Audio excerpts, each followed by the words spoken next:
Welcome to the Next Wave podcast. I'm Matt Wolfe, and if you've been keeping an eye on how AI is changing the way we work, you're going to love today's episode. I got to sit down with Nicholas Holland, the head of AI over at HubSpot, where he spent nearly a decade driving innovation. In this conversation, we explore the massive shift happening right now from AI as a simple productivity booster to AI actually doing work on your behalf. We talk about this new frontier Nicholas calls work as a service, the rise of the super contributor in sales and marketing, and how agents, not just assistants, are quietly taking over repetitive tasks in real businesses. You'll hear a 4-step framework for getting your team started with AI, why structuring meeting data might be your biggest hidden asset, and what it means to become an agent manager in the near future. It's practical, it's forward-looking, and it's packed with insights. You're gonna love this one, so let's dive right in with Nicholas Holland. Well, thanks, Nicholas, for joining us on the show today. It's great to have you and excited to dig in and nerd out with you about AI. How are you doing today? Good. Thanks for having me, Matt. Appreciate it. Let's get into a little bit of backstory. I don't want to go too deep on this, but how did you get into AI? What's your relationship with AI, and how did that sort of evolve into what you're doing at HubSpot right now? Yeah, so I've been at HubSpot for almost a decade, and AI has always been something that customer platforms like HubSpot have had to do, but it's really been on the machine learning side. Think of it simply as scoring things. So lead scoring has always been a big part of that. Mm-hmm. When OpenAI came out with 3.0, there was rumblings in the marketing world about Gen AI. And so we started to look at that. ChatGPT comes out, and of course the world changes overnight. Everybody's using it, talking about it. And so there was a point where they were looking for an AI leader, and 3 years had gone by. And so here we are trying to serve the marketer, and we had just put out a ton of value by applying AI on their behalf. Our product leader came to me and he said, I think we need somebody who actually knows how to build things with AI. And we would love to have you do it. And I said, my specialty is in applying AI. So if we do this, we will become experts at applied AI. And he said, let's do it. And so I took over about 10 months ago. And since then, that's really been how we've just begun to drive really deep on how do we apply. We're model agnostic. We take all the, a multi-model approach, and then we apply that. We're at a point now where we don't even think AI is the limiter anymore. It's how do you actually bake the cake? Yeah. No, it's interesting because you mentioned marketing, right? And my background was actually in digital marketing, but because AI became such a sort of integral part of what marketers do now, I started talking about AI as it relates to marketing. And then over time, AI got more and more popular. And I went, you know what? I'll talk about AI and marketing, but I'll also just talk about AI because I just love this stuff. But I feel like marketing is probably the area where I feel like AI has really sort of impacted things the most. Huge. It's been for the marketers that are embracing it. I'm seeing a rebirth of marketing being fun again. Yeah. Seeing a rebirth of marketers kind of starting to find, blue ocean again. That was the hardest part of if you roll back the clock 2 years ago, it was a red ocean for all marketers. Everything had been figured out. All techniques were basically known. All the software had started to become homogenized. Now it's blue ocean again. You're seeing wild variances in creativity, tactics, all that stuff. It's pretty cool. Yeah. I mean, all of the really cool marketing that you've seen over the years that you're oh, this probably took massive teams and, tens of thousands of dollars to produce has sort of been, for lack of a better word, democratized. And now anybody could kind of do the really cool marketing stuff that you've seen. And, I love that. That's what brought me down the rabbit hole in the first place. We talk about, I don't know how you see it, Matt, when you're talking with others, but there's a new role emerging. I don't know what other companies call it, but we call it the super contributor. We've seen a world in just the last week. I've seen a marketer who runs a prospecting team now. So let that sink in. The marketer is now running the prospecting team, and it's because they're using agents and different AI things to get that done. So now you've got a marketer doing some sales type roles. You see a lot of times I've got a sales guy that I was working with. He does all of his own product marketing work now because he's using, image creation. He's doing videos. He's doing all that stuff. And so it's just really interesting with all of these capabilities coming on. What does it mean to be a marketer? What does it mean to be a salesperson? This super contributor is now rising where it's really if you have a lot of creativity and you've put in a little bit of elbow grease to learn some of these things, you got a couple of new superpowers. Yeah. I mean, guys like Sam Altman and Dario Amodei from Anthropic, they've made comments about how they think the first one-person billion-dollar company is coming within the next couple years, right? That's because one person now could be the builder, the marketer, the salesperson, the customer support person. They can do that all by using various AI tools and agents and things that are available to them. So yeah, we're entering a pretty exciting world right now. Yeah, it's going to be cool. So I want to talk to you a little bit about the shift of AI productivity to AI actually sort of doing a lot of the work for you and being able to use AI to build systems. Because in the early days, AI, like when ChatGPT first came out, and even before that, when we had access to GPT-3 and stuff like that, it was really great at being like a productivity booster in the sense that it could help you write some emails and, beef up your copywriting a little bit and some little stuff like that. But now it seems like more and more people are actually using AI to sort of build out their whole business system. So I'm curious, like, what have you seen in that realm? How are you seeing this shift from productivity to like now AI is sort of able to help run the show? As what we talk about it. So about a year ago, again, like in the early stint where I was first started to take over, we started to notice that there's like this shift from SaaS, software as a service, to what we think is going to end up being WaaS. People chuckle when we say that internally because it can seem a little cheesy, but like work as a service. Mm-hmm. And work as a service can look like, we've even talked about like, should HubSpot actually do marketing for people or do sales for people? Mm-hmm. It could go that far. But what we think right now is that like that is kind of the key differentiator between technology of the past, like cloud or internet or mobile, and then AI. Those were all enabling technologies that let you go basically faster. So it's like you heard the old phrase, like, do you want to, if Henry Ford said, if I built what people asked for, I'd have given him a faster horse. Right. So we actually had that internal debate.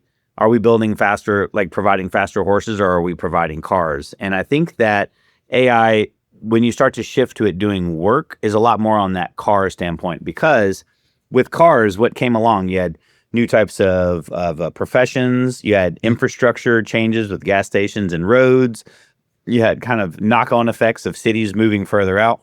Right. I think that's the kind of equivalent that we'll see with AI, and specifically, like, everybody's kind of in love with the concept of agents.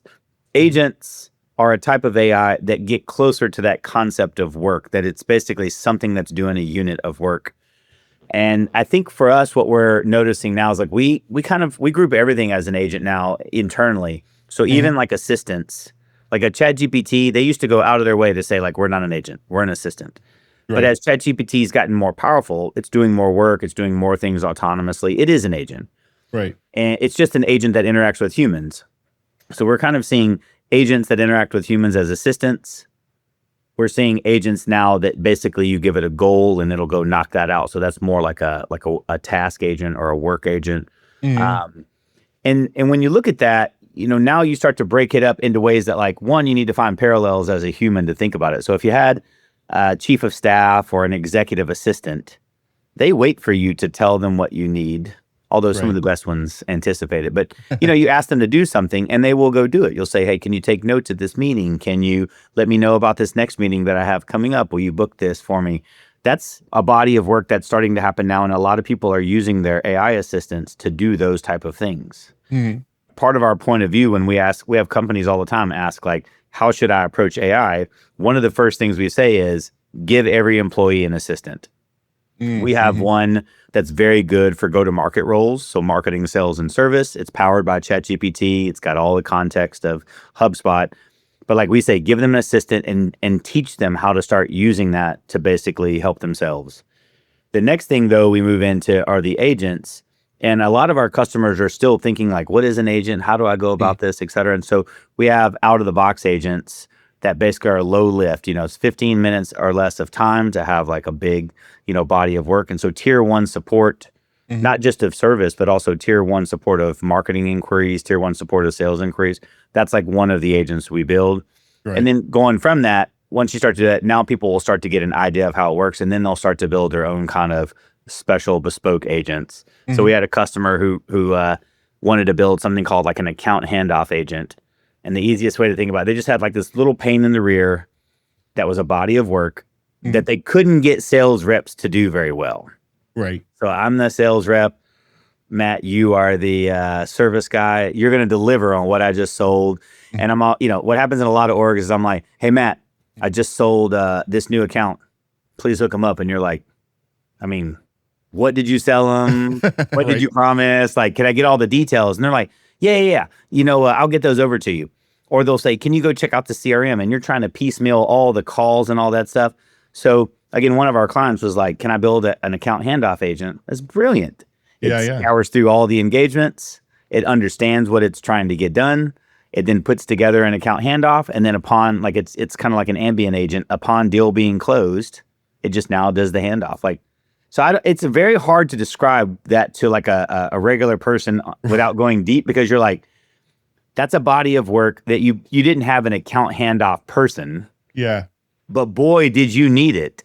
And at the end of the day, that's like why I think now we're not seeing like employment collapse. People are like, AI is going to, I think it's like, that just makes that business so much better. That makes that service person not hate that salesperson. That makes the system now do this body of work. And so that will then be like a net add for that whole company. So as a long answer with that, that's like what we're saying. Yeah.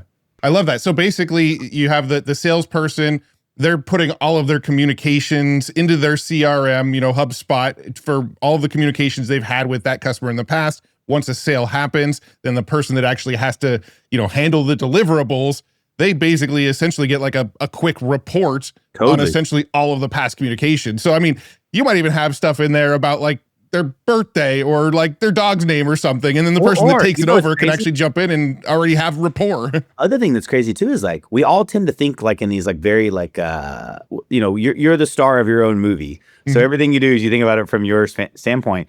We're seeing organizations now where on that one account, they had an issue, so they called into support. They then basically were talking to team A who has product A about this, and then they bought product B right now. That is all very important for like whenever you hand off stuff, because that continues the cross-sell, upsell conversation. You know what things they've been upset with in the past. You might have multiple stakeholders. So it gets very complex really quickly when you begin to think through all the different possibilities. But what I love about this is like, it's a very, very like human empathetic problem. Right. I'm now in this value chain. I would love somebody to hook me up with knowledge about how we got here.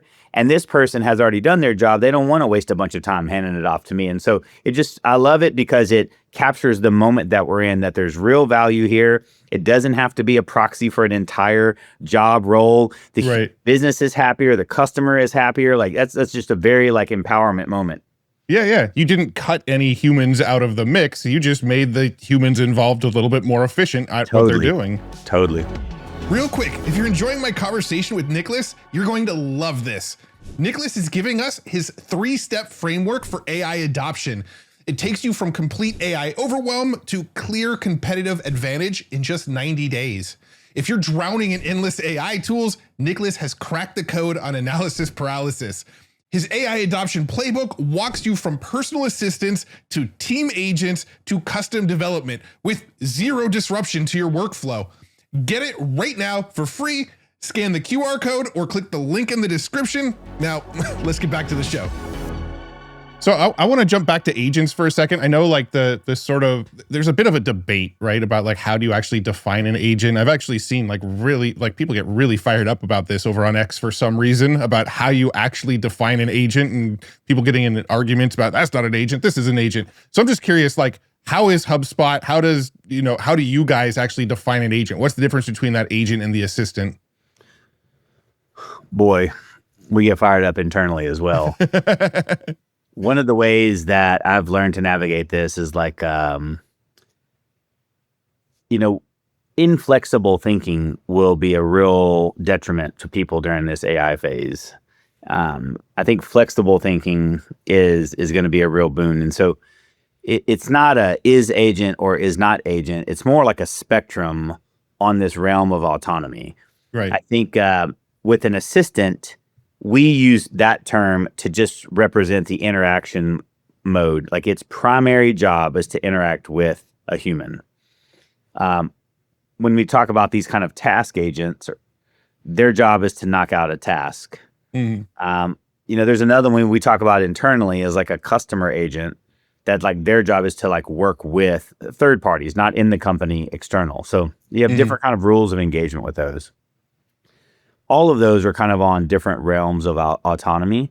But in general, I think the easiest way that like I've been able to put it together in my brain is like the fact that it can have some autonomy, agency is really where this comes from. The fact that it can have some agency and begin to do work is when it starts on that spectrum of basically being an agent. The debates we have internally is, and this, I don't want to make anybody's mind blow, but it's like, if you go and you ask ChatGPT, Breeze, Anthropic, whatever, if you say, make me a blog post, there will be a lot of people who will die on the hill saying, that's not an agent. That's just a prompt. I'll say, okay, great. Now rock with me for a minute. So then I'm like, okay, if I ask Breeze, only Breeze can do this, but if I say, Breeze, make me a blog post, and it now does the same thing the first one did, but it also is context aware of all of your brand guidelines. Is that an agent? There's still some people who will die on the hill saying, no, that's not an agent. But then for the first time, I'm like, well, think about it. It's now made on-brand content. That's hard enough to even get like one of your staff members to do that. Right. But then you get into, if I say, Breeze, make me a blog post on brand and generate some images for it. This is why I think ChatGPT has become more flexible in their definition of it, because now it's done image, it's done the writing, it's got now some brand application, and it's done an image that's related to it. That's like really 3 jobs that used to be a copywriter, a media / image, layout person, and then of course the editor who would put it on brand. So this is what makes it so hard, is because at what point does it become an agent? And so there are a couple of camps. One is if it's doing any work on its own, so that would be all the way back to just the prompt. As the prompts models get better, like that will work. Some will basically go down the path of it's an agent whenever it effectively has a goal, can make tool selection on its own, and has context. That's like our agent leader internally right now. That's his whole thing. Is like it has to have multiple tools available to it, and they can do that. And so I think right now that's why people get fired up about it, is because the floor is moving up.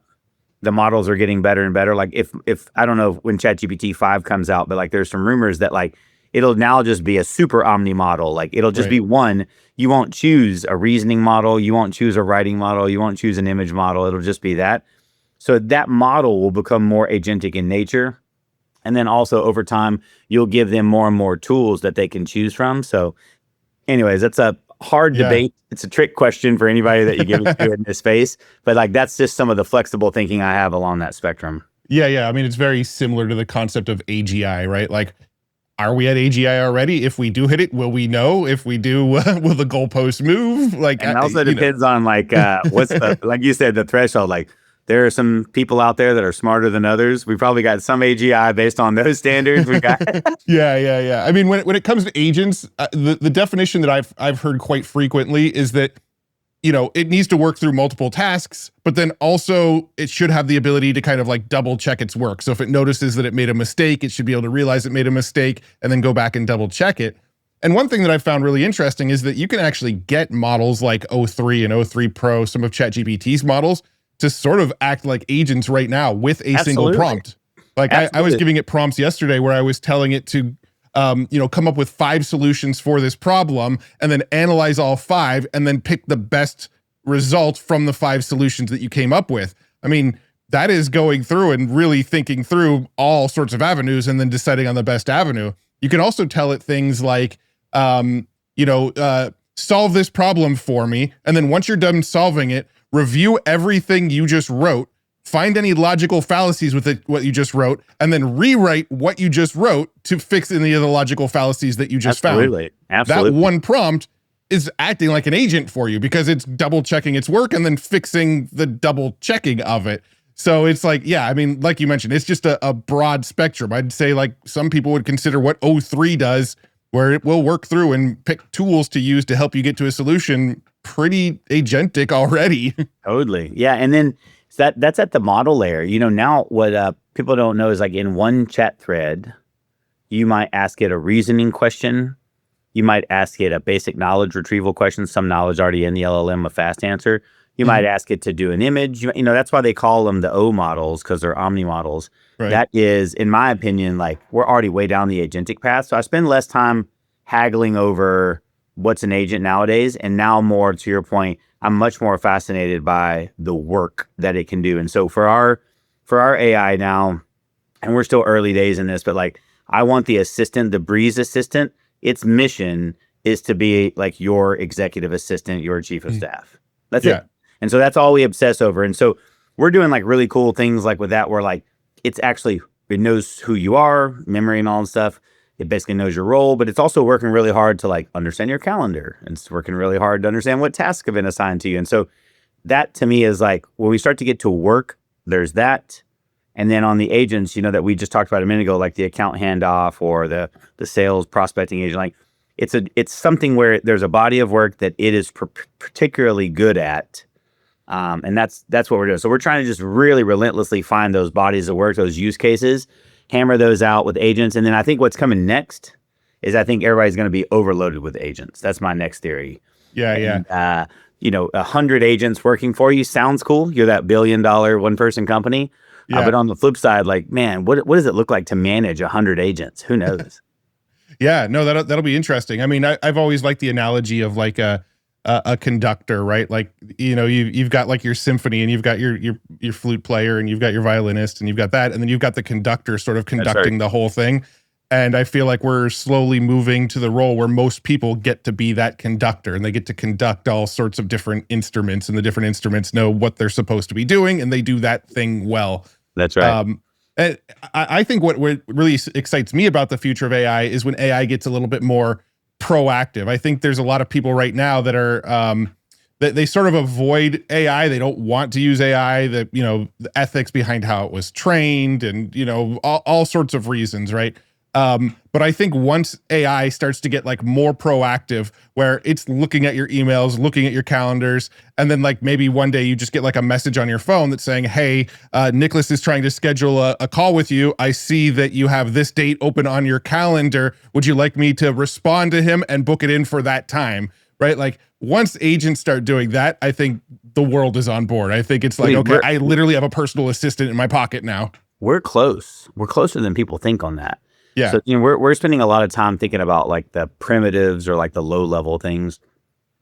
So there's this concept that's come up of these things called ambient agents. Mm-hmm. They are proactive, like you said. The concept there is like they're listening to all signals at all times, and then they know what to do. So we have a pretty robust automation platform at HubSpot that kind of is baked into the whole platform. So everything that we do at HubSpot is like one unified code base. Everything we do is like very translates to all of our product lines.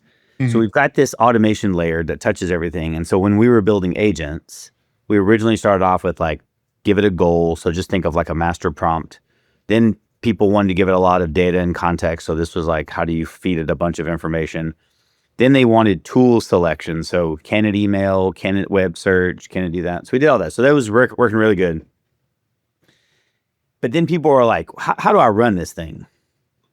And you're like, what do you mean? It's like right here, you click run, and they're like, man, I'm not going to go into your agent page and click run every time I need it. Like this is supposed to do a job, and it should do it at this moment. Right.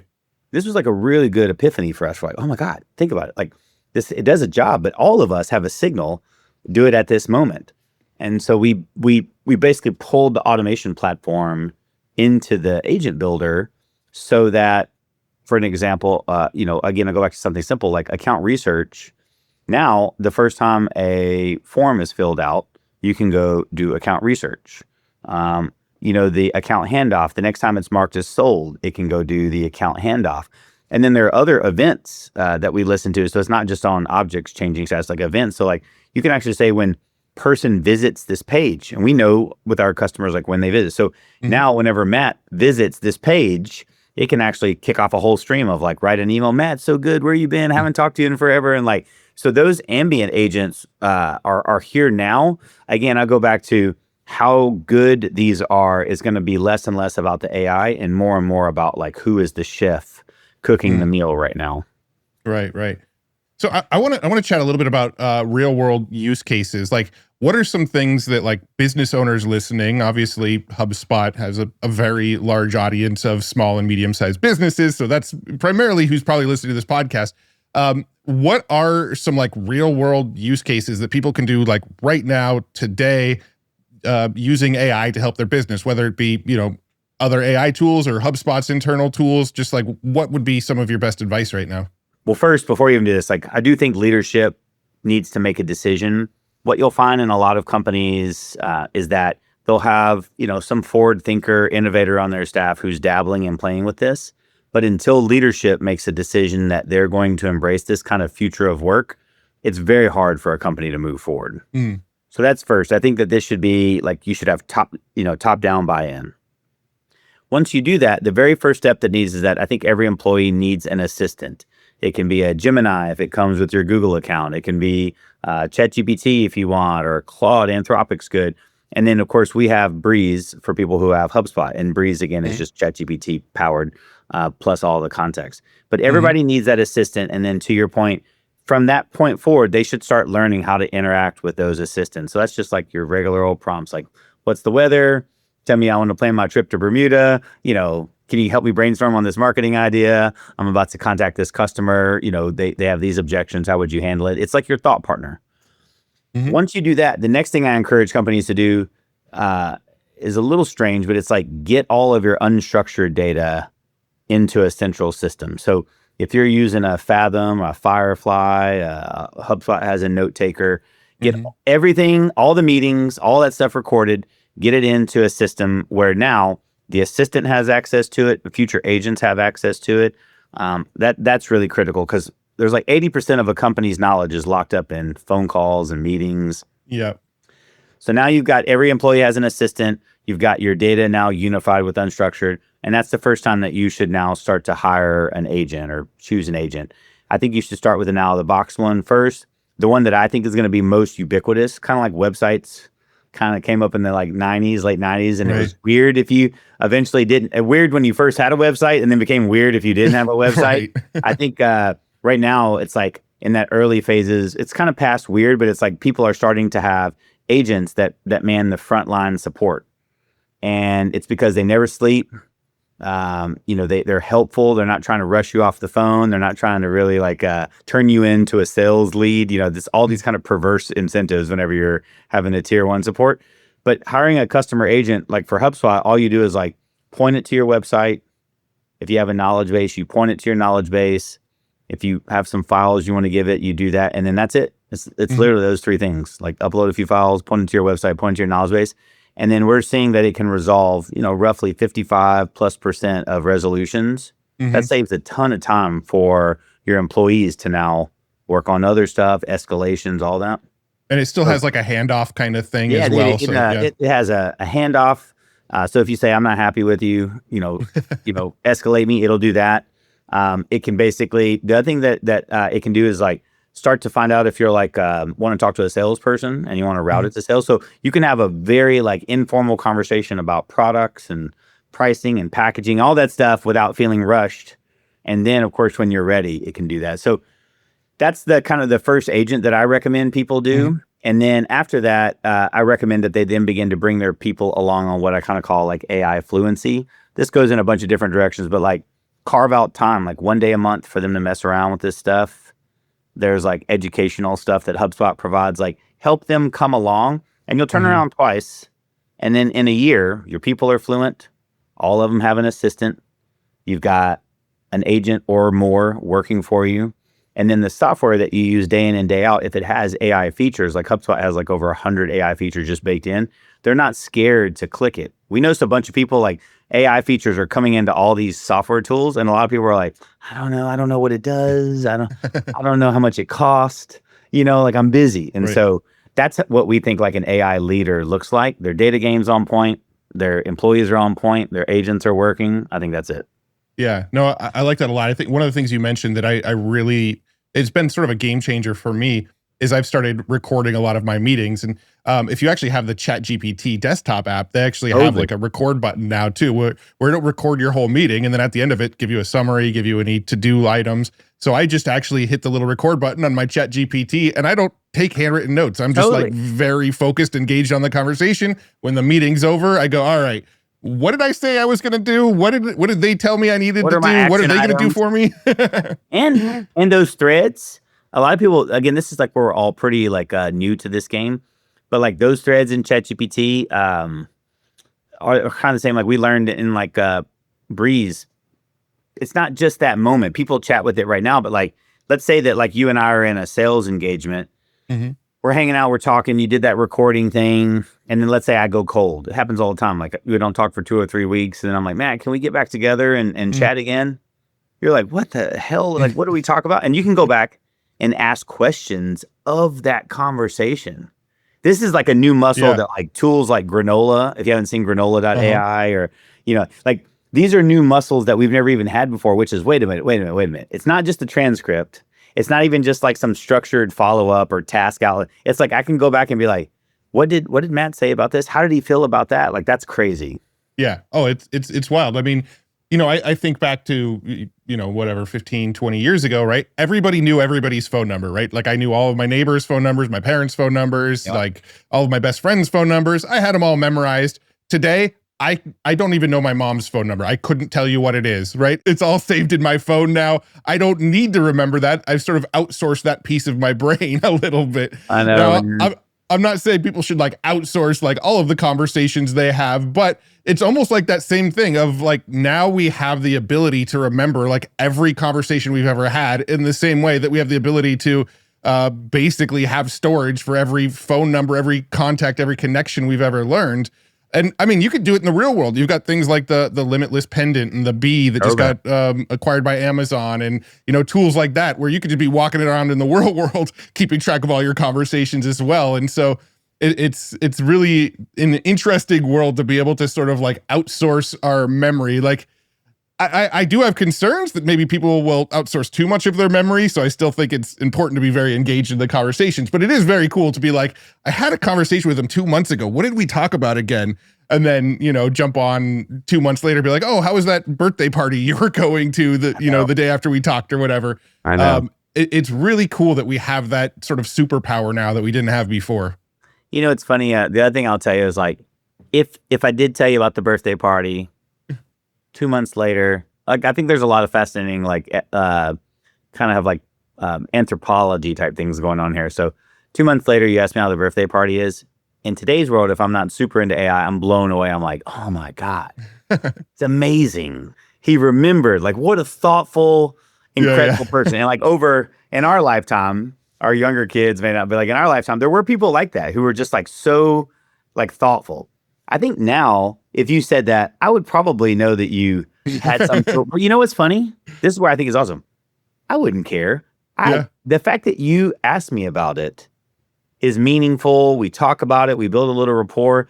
And I go back to, again, the delta that only a few extraordinary people would have remembered the birthday. Now it's something that we all have. And so now you and I can have that moment. Let's say that if that's not your superpower to remember that stuff, now and so there's just a lot of like things where I think that like the threshold for humanity or the bar is going to move up in a good way, which I think is pretty exciting. Yeah, for sure. There's something that you mentioned before we hit record. You mentioned context engineering, and I hate to admit it, but that was the first time I've heard that term. Can you explain what that means? What is context engineering? Yeah, so the AI journey that a lot of us who are like AI, like in the AI industry, and maybe you too, Matt, it's like you learn about a prompt, then you learn that like the human language has a massive, capacity for like communicating information. So everybody was really learning about prompt engineering. And then there were some prompt styles that came out. There's a great YouTube video on a prompt structure called Craft.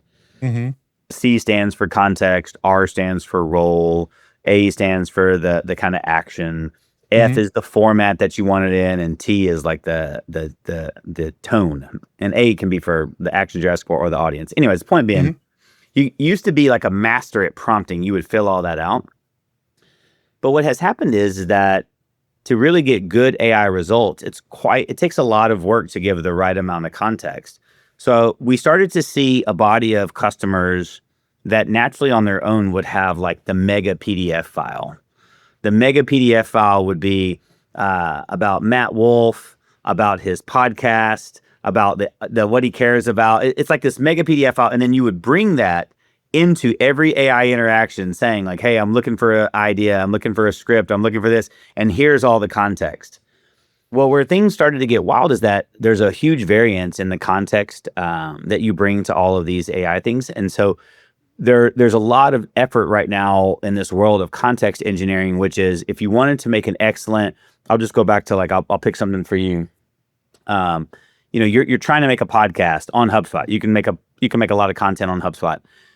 A lot of the content right now, if you don't give it the right context, even with great prompting, it's not you. It doesn't sound like you. Right. It doesn't know your history. It doesn't understand all these things that you've done in terms of previous guests. And so we started to see that like context is a layer above data. So everybody used to think data was this moat. Data is getting easier and easier to get. Very hard, especially like with customers wanting to own their data. It's very hard to treat data as a moat. But context is a way that you basically pull signals out of that data. And the way we first stumbled across the first kind of context thing was companies using HubSpot kept saying like, I don't want to have to keep telling it about the products I sell. Mm-hmm. I don't want to have to keep telling it about who our competitors are. I don't want to have to keep saying something like, who's our ideal customer profile? These are all reasonable things that a business would want a new employee to know. This is what we do. This is who we do it for. This is why we're unique. This is who we sell to. And so we were like, dang. So people were now having to constantly copy and paste or upload that mega PDF file with that. And we were like, why don't we start to create all that context in a layer that they can do that? And so we first came across like a brand context. Mm-hmm. Then people were like, I wanted to know a lot about me. I'm Nicholas. I'm a SVP in product. I'm over AI. These people report to me. These are my peers. This is like what I do. Memories about me. So then we built out like a user context model. And then we're starting to like, now I want to sell to Matt. Matt's a prospect. And so, you go look at his LinkedIn page, you go search his blog, you go find him on Reddit. And so you then build out like a whole context profile on Matt. And that's a buyer context and on and on and on and on. And so we started to find out all these contexts that really were better than people carrying these mega PDFs. And you now bring those to the table.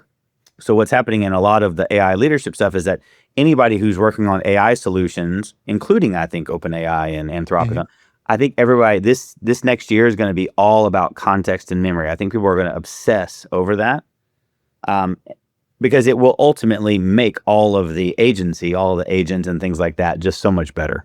Yeah, no, I totally agree with that. I mean, I think the thing that excites me the most about these new models that keep coming out, it's less about, oh, it just, it got a 99.3% on this benchmark instead of a 99.1%. Isn't that amazing? Like those kinds of like benchmark leaps, like they're impressive. Don't get me wrong. Like cool that you did that. But from like a real world consumer that's using it all the time, I love seeing the increasing token count. Like I love seeing that Gemini now has 1 million tokens that I can use, and supposedly they'll be making 2 million tokens available soon. Like that's what really, really excites me, because then you get these opportunities to really bake in even more and more and more context.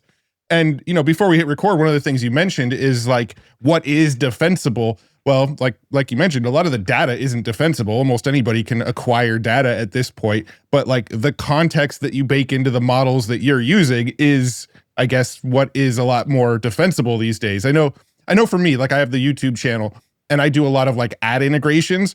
I've actually over many, many, many, many months dialed in the exact way I want my integrations to sound and how they want to be worded and the exact sort of like structure of them and the beats that I want to hit on them and how do I get them under 90 seconds.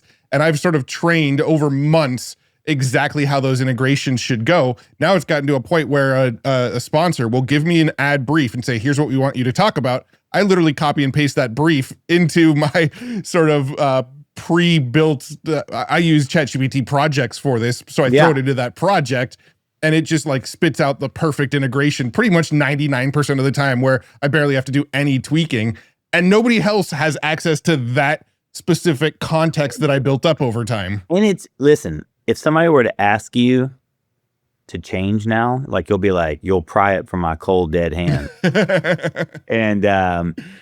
And so I think that like, pick that. Maybe you do a particular outro. Maybe over time you have some sort of quick hits that are a summary of this. Like you'll build up 3, 4, 5 of these type of, they're like sub assistants or kind of, personal assistants, custom assistants. You'll build those. They will have the context that you're looking for. And it really does then become a virtuous loop. The more you use it, the more context it gets, the more you dial it in. And then it's very, very hard to then switch. That's why it's great for the vendor. And it's very, very hard for you to switch. And so I was laughing. If you were back, starting a product, if you ever started a company, like one of the things you hear is like something you build has to be 10 times better to get people to switch. I don't know if you've ever heard that, but like, I've heard that. Yeah. But the thing is like in the world of AI right now, a lot of people are switching without just like whatever's the latest, the newest, those swaps. They're like very, very easy come, easy go. But I am seeing as people get more and more of that context engineering down, that bar is now moving up to 5 times, 10 times. And there is a world where it knows you so well that it might be harder than 10 times better to get you to switch. Yeah. Yeah. No, absolutely. I think another thing that's really interesting about the world we're going into now is that even software is kind of gotten to this point now where anybody can create like little tools that they need for their business, right? I think we've entered this place now where if I have a little like bottleneck in my business that I just find myself, this is something I do every day, it's repetitive, why do I keep doing this? I can literally go to one of these tools, have it generate a little script for me and just take that off my plate. And I even feel like software and like writing little apps is no longer really that defensible because I can go and find an app that I really like. I've done this on past videos where I went and made a Spotify clone just to see if I could, right? I went and made a Feedly clone just to see if I could of some of these tools that I use in my own life. And now I don't even feel like having a software is even that defensible. So just I really interesting. This. I have a controversial take on that. Yeah. I do think you're right. For some people, it will be hard to be defensible. However, and this is like an interesting take the other way.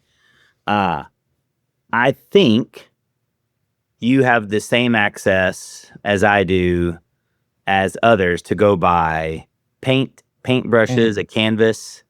But what you paint, what I paint, and what a master painter paints is wildly different. And so I think that the part that I'm also, somewhat attuned to is that there's no accounting for taste in this whole thing. Yeah. So I think there's another thing that's kind of fascinating happening in the world of AI tied to what you said, which is you have a little problem. There's no solution out there.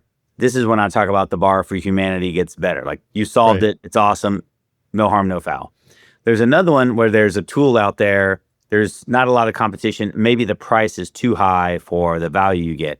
This is going to be one where you will want to build something, and that's going to be a fascinating world for those type of things.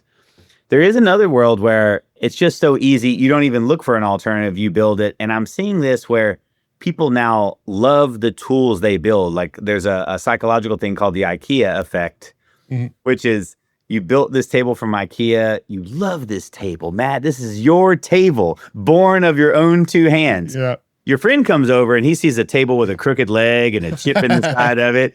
But you love this table. And so I think there's going to be a lot of IKEA effect happening right now where a lot of people are building these apps that they're very proud of that do the job, by the way. That is key. It's like not a project. It does the job, but it's also nowhere near commercial software. It's not high taste. It's not great. And so there'll be a whole world of these like personal projects that have been enabled, but I still think there's no accounting for taste. There will be room for some of these high quality, high craft type tools. So again, the competition field out there is going to change quite a bit. Well, I know we're running out of time here, but I do want to ask about like HubSpot and like, what are some of the like really cool AI features of HubSpot that you're excited about right now? And are there any sort of upcoming AI features that maybe you can tease a little bit? Anything exciting to talk about there?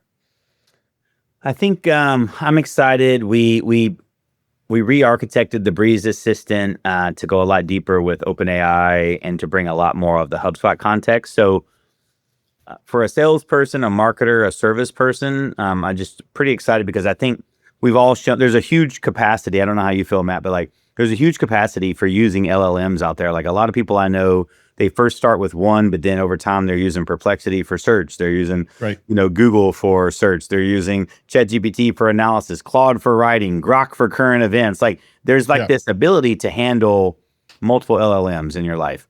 And so I think there is going to be a world where there's going to be work LLMs now. Some of the ones I just mentioned will try to go into work as well. But I'm excited for that. Like we'll have Breeze Assistant, and I think it'll be great for the go-to-market professional. I like a lot of the agents we put out were kind of dog water when we first put them out, meaning like they just were like very, very immature. They didn't do, the models weren't there yet when we first put them out, the orchestration around it. But a couple of the ones that we put out are pretty darn good now. So the customer assistant, that tier one is pretty good now. And it is having meaningful impact to businesses. And then the prospecting agent, we just came out with the V2. It's still in private beta, but what's really good about it is that it does account research, and it's really good using deep research. So it does account research. It then goes through, and this is crazy. It's actually deal aware. So let me tell you what I mean by that. You put a contact in there that you've worked with. It's watching the interactions, and it is ready with the next communication that either you can send or it can send on your behalf. And so you send it out, and let's say the person replies. Let's say they get on the phone and you call them. Let's say that you have a Zoom meeting in the middle of all this, and then you hang up. It's ready for the next communication that's aware of everything that just happened. So it's not like a automated sequence. It's not that. It's like, it's crazy. So it's all, I call you up, we hang out, we talk about 3 or 4 different things. It's now ready for the next steps to know the plan. So I think that's pretty good. And then the last part is I think this next year, a lot of people are going to want to curate their context. So we're going to expose a lot of that context for customers to look at. And I think there will be a rise of a new worker, actually. I think there will be an agent manager and an agent trainer. Sometimes they'll be the same, smaller companies.